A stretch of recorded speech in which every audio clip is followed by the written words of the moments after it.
እንግዲህ ዛሬ ይዤላቸው የመጣሁት ናኒ እና ሀብ እንዲሁም ደግሞ ማሂና ሀሰን ናቸው ማለት ነው። ሰሞኑን እንደምታዩት እንግዲህ ማሂና ሀሰን እያወዛገቡ ይገኛሉ። ወይ ፍቅር! አረ በጣም ከባድ ነው እግዚአብሔርን። እኔማ በጣም ከበደኝ እኮ ከነሱ ይልቅ እኔ ከብዶኛል። ለምን እንደሆነ አላውቅም፣ ብቻ ስሜቱንም ስለማውቀው መሰለኝ። እንግዲህ ሀሰንም እንደምታዩት ነው፣ በጣም ጨንቆታል ምናምን። ታውቃላችሁ ሀሰንና ማሂ እንደዚህ ሲሪየስ ሆኖ ስለማያውቁ ለዛ ይመስለኛል የጨነቀኝ ወይም ብዙዎቻቸው የጨነቃችሁ። ምክንያቱም ሁሌ ሳቅ ነው፣ ሁሌ ጨዋታ፣ ሁሌ ቀልድ ነው በቃ ምናምን። አዝግ ናቸው ሁለቶቹም። አንዳንድ ያዝግ ሰዎች ደግሞ ስሬስ ላይ ሲሆኑ በጣም ነው የሚያዝጉት። እና እውነት ጨነቀኝ እኔ።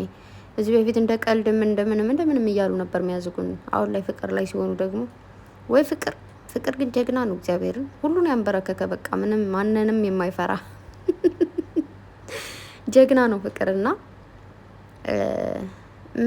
እኔ አላቅም ምን ማለት እንዳለብኝ ሁላ ምናምን ግራ ግብት አለኝ፣ ጨነቀኝ። ማሂ አትሂጂ ማለት አይቻልም፣ ሀሰን አብራት ሂድ ማለት አይቻልም። ብቻ ግን ሀሰን ጎበዝ ነህ። ጊፍት መስጠቱ ጥሩ ነው፣ ምክንያቱም ማስታወሻ ነው። ጊፍት ሁሌም እንደምላችሁ ምንም ይሰጣችሁ ምንም ያን ነገር ባያችሁ ቁጥር ያን ሰው የምታስታውሱት ስለሆነ ጥሩ ነው፣ ደስ ይላል። ልብሱን ላንግዛላት እያለ ነበርና ማሂ ደግሞ አይሆንም አለች ማለት ነው። እና ስንት ልጅ ነው የምትወልደው ሀሰን ትለዋለች። እኔ እንጃ፣ እኔ ቁጥር አላቅም፣ አላህ የሰጠኝ ነው ምናምን ሳብ አድርጓት ሄደው መናገሩ ላቃተው፣ ማውራቱላ ነው ያስጠላውና ማለት አሁን ሀሰን በጣም ወረኛ ነው አይደል? በጣም ሳቂታ ጫወታ የሚወድ ልጅ ነው። ግን አያችሁ ሁሉም ሰው የሆነ ቀይ መስመር አለው። የሆነ ነገር ላይ ሲደርስ ወይ ደግሞ የሆነ ነገር ሲሆን ማሸነፍ ማይችለው ነገር አለ። አሁን ሀሰን ይህን ፍቅራን አሸንፎ የሆነ መቀለድ ወይ ደግሞ ምናምን አልፈለገም፣ አይችልምማ። ፍቅር ነው ነገሩ። ሰላም ሰላም ሰላም! ውድና የተከበራችሁ የሙ ቻናል ተከታታዮች በሙሉ እንኳን ደህና መጣችሁ። በያላችሁበት ዓለም ዳርቻ ሰላማችሁ ብዝት ተርፍርፍ ይበደልኝ። ላይክ፣ ሰብስክራይብ፣ ሸር ማድረጋችሁን አትርሱ። እንግዲህ እዚህ ጋር እንደምታዩት ነው። አላቅም ምን ማለት እንዳለብኝ ሁላ ግራ ገባኝና ሀሰንና ማሂ በጣም አሳዝነውኛል። ፍቅራቸውን ትተው እንግዲህ መለየት ከባድ ነው። ለትንሽ ጊዜም ሆነ ምናምን ትንሽ ከባድ ስሜት አለውና ብቻ ይሁን ለበጎ ነው። ብቻ ግን የሆነ እንዴት ነው እንደዚህ ፍቅራችሁ ከፍ ብሎ ስላየው ደስ ብሎኛል፣ እውነት ለመናገር ማለት ነው። ግን ማሂ ልትሄድ በመሆኗ ደግሞ ደብሮኛል፣ የማልደብቀው ነገር ማለት ነው። ግን ምንም የምትጋፈጡት ማችሉት ነገር ነው ይሄ። እና ደግሞ እንደምታያቸው ናኒና ሀብ ፏ ብለው መጥተዋል። ወይ እንዴት እንደሚያምሩ ግርማ ሞገሳቸው አንድ አይነት ሰዎች፣ ደርበብ ያሉ በቃ ደስ የሚሉ። ናኒም ስክን ያለች ልጅ ናት፣ ቀስ ያለች።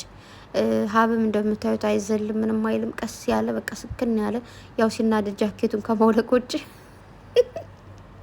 ሲናደድ ፍራንክ ሲደረግ እኔ የሚያስቀኝ ማለት ነው። ሀብ በሉ ብሩኬ በሉ ቶሎ ብሎ ጃኬታቸው ነው ግን ጥል የሚያደርጉት ነው። በጣም ነው ስቀው እኔ ነው ለምን እንደሆነ አላውቅም። ብቻ ከዚህ ውጪ የዋ ልጅ ነው።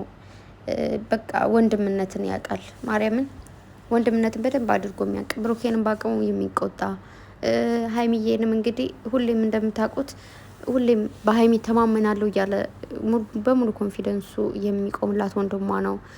ሚስቱንም ደግሞ በጣም የሚወድ የሚያከብር፣ ብቻ ምን ልበላችሁ ለሁሉም ወንድሞች ወንድም ነው። የእውነት በጣም ማለት ነው ምርጥ ሰው ነው። እና ፈጣሪ ትዳራችሁን ይባርክላችሁ፣ ፍቅራችሁን ይባርክላችሁ ነው የሚባለው። ትዳር ላይ ለካ አልገቡም። ያው ይገባሉ፣ ነገ መግባታቸው አይቀርም። የሰው ልጅ ዋናው ማሰቡ አይደል? ዋናው ፕሮግራም መያዙ ነው። እና ለፕሮግራማችሁ ያብቃችሁ፣ ልክ እንደ መለኛው ማለት ነው። መለኛው እንግዲህ ያው እንዳያችሁት ነው።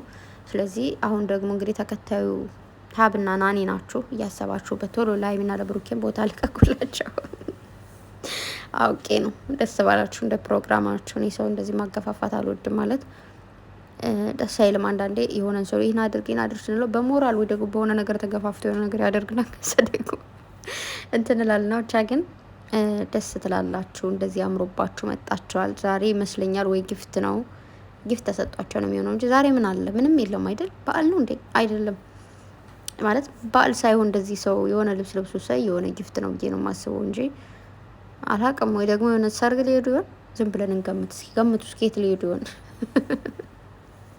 እና እኔ ወዶች እንደዚህ አምሮባችሁ ስለመጣችሁ ደርባባዎች ደስ ብሎኛል። እና ሀብን 100K ለምንድን ነው ማናስገባው? ቤተሰብ ዛሬ ቢያንስ በዚህ ቪዲዮ መግባት አለበት ብዬ አስባለሁ። ቢያንስ ስንት መሰላችሁ የቀረው? 80K መሰለኝ፣ 8000 አይ ቲንክ እንደዛ ነው የቀረውና ሄደናል፣ ተዳርሰናል። ጨረቃ ፋሚሊ እንዲሁም ደግሞ የሰው ደስታ የሚያስደስታችሁ በፍቅር ደስ የሚላችሁ ሰዎች ሁሉ ሰብስክራይብ አድርጉትና ደስ ይበለው። ደስ ሲለው ማየት ደስ ይላል። የምሬን እግዚአብሔር ሰው ደስ ሲለው ስታዩ ይጋባባችኋል እኮ ደስታውና ያን ነገር አድርጎ ማሂና ሀሰን ደግሞ ሀሰን በቃ በጣም ጨንቆታል።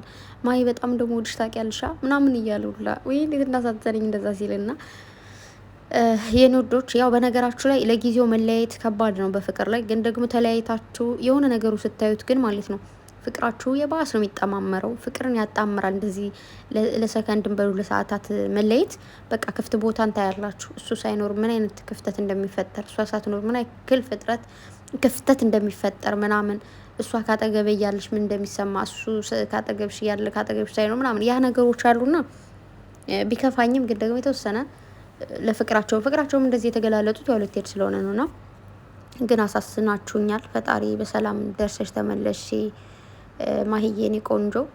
አይዞን፣ እወዳችኋለሁ ቤተሰብ። መልካም ጊዜ ይሁንላችሁ። ባይ